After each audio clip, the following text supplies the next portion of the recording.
first of all, I grew up without any money, to the point that like when I saw anybody that had anything, I thought they were rich, you know? I'd see a guy with a garage, I'm like, ooh, a garage. And then you move to New York and you meet people that really have money. You know, you can meet somebody here, you're like, wow, your grandfather invented parking? Like, people that just have it. You can tell though when people have money, right? You can just tell. Somebody that grew up with money, you can tell. You can see it in their face. Their eyes have a different glint. They laugh differently than other people. They're like, ha ha ha ha, like a laugh. A laugh that says, I've never microwaved a meal.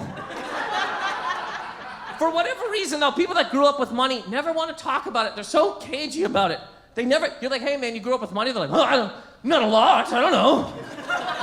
We had a couple of guest rooms, is that a lot? I don't know.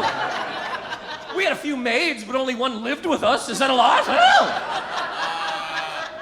They never want to talk about it. Poor people are more than willing to talk about it. Hey man, where's first? I'm fucking broke! Like they're very excited.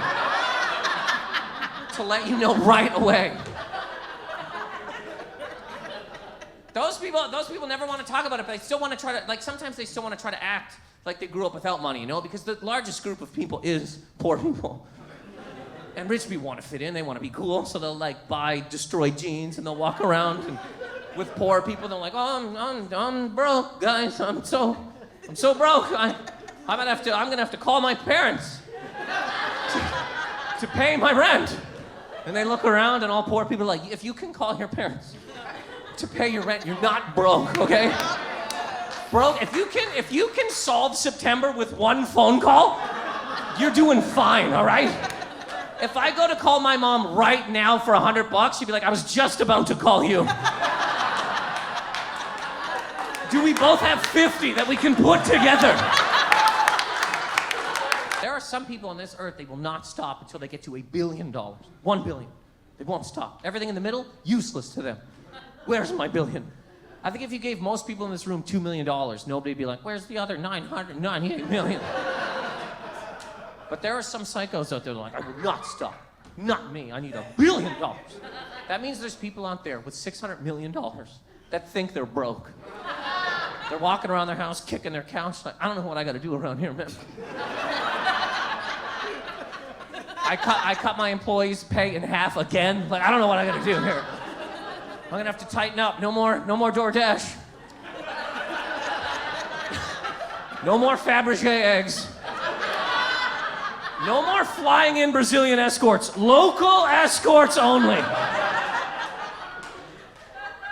Just so wild. And I mean, I guess to be a billionaire, though, all options are open to you, right? There's nothing off limits. Every single thing is open to you. This is why they should really change the phrase, money can't buy happiness, to the only thing money can't buy is happiness. Because everything else, it can buy, you know? If you want an island, if you want a rare exotic bird, if you want a not guilty verdict, you need money. It doesn't matter how happy you are, you're still going to jail if you're broke. And some people, they do have everything open to them, you know? One of the Rockefellers, this guy lived to be 101 years old because he was able to pay for 6 heart transplants. 6. This guy had 6 heart transplants. This guy took more hearts than most people do vacations. 6